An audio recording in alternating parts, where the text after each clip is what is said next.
trail by 190 runs after those 16 overs. Ben Slater has 37. But the key issue is this has been a wicket that's been really flat and very good for batting on, and Durham are going to have their work cut out to take the remaining 9 wickets on the final day. And commentary of that one tomorrow against Notts for Durham is available on the BBC website app and your smart speaker with Martin. Right, let's head back down to the Emirates Stadium now and chat to Newcastle United legend John Anderson. John, I suppose when you look at today, it was always going to be a tough task, especially in that first half. Do you think Newcastle ultimately missed Alexander Isak? I'm not sure whether they missed them, Matty, but they missed chances. I mean, Ray has made a double save from Dan Bourne, and the follow-up shot he saved with his feet.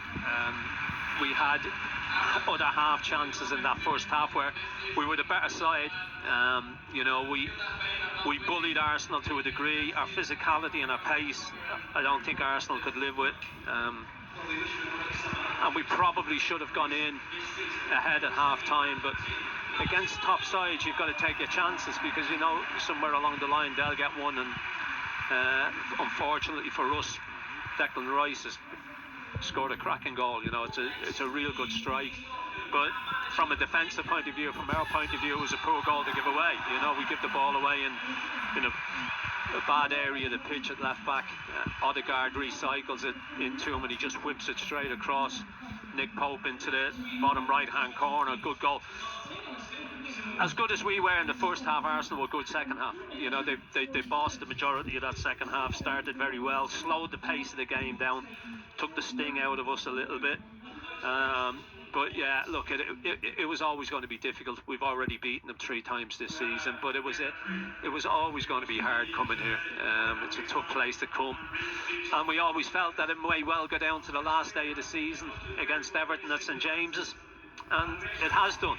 You know, so it's going to be a really nervy Sunday next week. You know, as I said to the Razor earlier, a lot of people have their phones out checking how results are going elsewhere. But all we can do is just concentrate on ourselves and go and win the game. Yeah, Brian and Gateshead's been in touch. Reminder, get in touch with us for the next 20 minutes or so. You can call for free 0800 234 6565. Text 81333. Start your message with the word BBC, or get in touch on WhatsApp 08000 321 333. Same as a text started with BBC. It's exactly what Brian and Gateshead done. He's a high-end though, poor finishing and a lucky goalkeeper. The Arsenal gripes that Razor mentioned were all down to entitlement. They are very good at that, aren't they, John?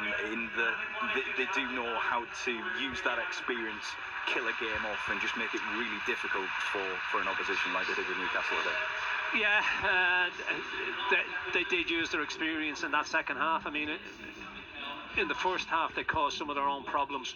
Raya tried to play out from the back, presented half a chance that we were unable to take, and then he went and he did it again, and we weren't able to capitalise on that one either. But look, was it 13, 14, 15 years on the bounce, whatever it is, that they've qualified for the Champions League, so they know what it takes. They know how to get the job done.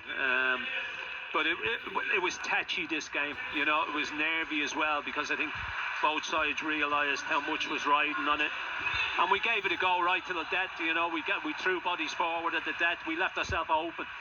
They broke on us on 2 or 3 occasions. Fortunately, they weren't able to capitalise on that, but look, it is what it is. You know, it was always going to be difficult coming here, and there wasn't a great deal between the sides.